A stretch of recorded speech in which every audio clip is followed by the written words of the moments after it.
अस्सलाम वालेकुम दोस्तों, आज हम आपको एक ऐसे शख्स का वाकया सुनाएंगे जिसने कुरान मजीद की बेहुरमती की। उस पर अल्लाह का ऐसा दर्दनाक अजाब नाजिल हुआ कि उसे देखकर काफिर भी कलमा पढ़ने पर मजबूर हो गए। इसलिए आप तमाम लोगों से गुजारिश है कि इस वीडियो को आखिर तक जरूर देखिए। नाजरीन, ये वाकया एक गांव में पेश आया। वहां एक शख्स था जिसका नाम मोहम्मद जबीर था। वह बहुत ही गरीब इंसान था। मोहम्मद जबीर का ना तो माँ बाप थे, ना ही उसका कोई बहन भाई था। वह बहुत ही नेक और दीनदार इंसान था। अपना घर ना होने की वजह से वह दिन रात मस्जिद में रहता। सुबह के वक्त वह सारी मस्जिद की सफाई खुद करता। मस्जिद में रहने की वजह से वह हर नमाज बजमात अदा करता था। यहां तक कि उसने कभी तहज्जुद की नमाज भी नहीं छोड़ी थी। मोहल्ले का हर इंसान उसकी गरीबी से वाकिफ था, इसलिए मोहल्ले वाले अपने घर से उसके लिए खाना भिजवा देते थे। बहुत साल तक यूं ही सिलसिला चलता रहा। एक दिन मस्जिद के इमाम ने जबीर को अपने पास बुलाया और पूछा, क्यों ना मैं तुम्हारी शादी करवा दूं और तुम अपनी बीवी के साथ अपने घर में रहो। मोहम्मद जबीर मस्जिद के इमाम की बात सुनकर मुस्कुरा दिया और कहने लगा, उस्ताद जी, भला मुझ गरीब के साथ कौन शादी करेगा। इमाम मस्जिद कहने लगे, तुम यह सब मुझ पर छोड़ दो, बस हाँ या ना का जवाब दो। मोहम्मद जबीर कहने लगा, अगर उस्ताद जी आपकी नज़र में कोई ऐसी लड़की है जो मुझे कबूल कर सके तो फिर मुझे क्या एतराज हो सकता है। फिर इमाम मस्जिद ने बताया कि मेरे दूर के रिश्तेदारों में एक लड़की है जो तलाक याफ्ता है। मैं अगले जुम्मे तक तुम्हारा निकाह उससे ही करवा दूंगा। इससे पहले तुम्हें यह करना होगा कि किराए के लिए अपना घर ढूंढ लो, जहां तुम दोनों मियाँ बीवी सुकून से रह सको, और घर का किराया देने की तुम बिल्कुल फिक्र ना करना, वह सब तुम मुझ पर छोड़ दो।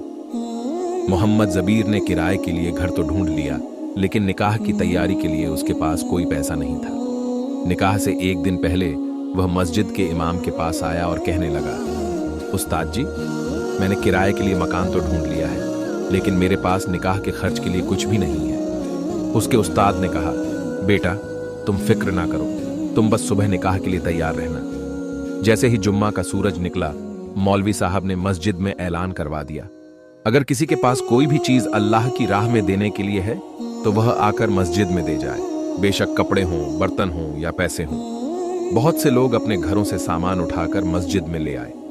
सारा सामान उठवाकर मोहम्मद जबीर के घर भिजवा दिया गया। जौहर की नमाज के बाद मोहम्मद जबीर का निकाह मौलवी साहब ने बहुत ही सादगी से पढ़ाकर दोनों मियाँ बीवी को किराए वाले मकान में रुखसत कर दिया। मोहम्मद जबीर की बीवी बहुत ही नेक और साबिर खातून थी। उसने कभी भी अपने शौहर से किसी चीज की कोई फरमाइश नहीं की। वह नमाज पढ़ती और हर वक्त अल्लाह का शुक्र अदा करती। मोहम्मद जबीर शादीशुदा होने के बाद भी रोजाना मस्जिद की सफाई करता और बजमात नमाज अदा करता। मस्जिद की सफाई करने के बाद वह रोजाना घर से काम की तलाश में निकल जाता और उसकी बीवी हर वक्त अपने अल्लाह से दुआएं करती, ऐ अल्लाह, मेरे शौहर के लिए कोई वसीला बना दे और उसे कोई काम काज मिल जाए। काम की तलाश करते करते मोहम्मद जबीर एक अल्लाह वाले के पास पहुंच गया। वहां उनके पास बहुत सारे लोग जमा थे जो अपने मसाइल और मुसीबतें लेकर आते थे। वह अल्लाह से उनके लिए दुआ करते और अल्लाह पाक उनकी तमाम परेशानियों को दूर कर देता। सबसे खास बात यह थी कि वहां बहुत ही उम्दा खाना बनता था। इसी खाने की वजह से मोहम्मद जबीर को वहां नौकरी मिल गई। उसकी जिम्मेदारी गरीबों में खाना तकसीम करने की थी। अल्लाह वाले मोहम्मद जबीर को इस काम के लिए पैसे दिया करते थे। जो खाना बच जाता वह उसे अपने और अपनी बीवी के लिए घर ले आता। धीरे धीरे उनके घर के हालात बेहतर होने लगे। शादी के 1 साल बाद अल्लाह ताला ने उन्हें एक खूबसूरत बेटी से नवाजा। मोहम्मद जबीर और उसकी बीवी बहुत खुश थे कि अल्लाह ने उन्हें अपनी रहमत से नवाजा है। वे अपनी बेटी का बहुत ख्याल रखते और उसके नाज नखरे उठाते। बेटी के 1 साल गुजर जाने के बाद अल्लाह पाक ने उन्हें दूसरी बेटी से नवाजा। मोहम्मद जबीर फिर भी बहुत खुश हुआ कि अल्लाह ने उसे फिर से औलाद से नवाजा है। उसकी बीवी कहने लगी, मैं चाहती हूं कि अल्लाह पाक अगली दफा हमें बेटे से नवाजे। मोहम्मद जबीर मुस्कुराकर कहने लगा, क्या तुम्हें नहीं पता कि अल्लाह पाक वहां बेटियां देता है जहां वह खुश होता है। उसकी बीवी बोली, हां मुझे पता है, लेकिन बहनों का भाई होना बहुत जरूरी है। आप बस अपने अल्लाह वाले से कहिए कि हमारे लिए दुआ करें कि अगली बार अल्लाह हमें बेटे से नवाजे। मोहम्मद जबीर उसकी बातें सुनकर मुस्कुराया और अपने काम पर चला गया। कुछ महीनों बाद उसकी बीवी फिर से उम्मीद से हो गई। उसने अपने लिए अल्लाह वाले से भी दुआ करवाई और खुद भी अल्लाह से गिड़गिड़ाकर दुआएं करती रही, ऐ अल्लाह, इस बार मुझे अपनी नेमत से नवाजना। लेकिन अल्लाह पाक ने उन्हें तीसरी बार भी बेटी से नवाज दिया। तीसरी बेटी की पैदाइश पर उसकी बीवी बहुत परेशान हुई। मोहम्मद जबीर की बीवी अपने शौहर से कहने लगी, अब मुझे अपने अल्लाह वाले के दरबार में लेकर चलिए, मैं खुद उन्हें अपना मसला सुनाऊंगी। वह मेरे लिए दुआ करेंगे तो अल्लाह पाक मुझे बेटे से नवाजेगा।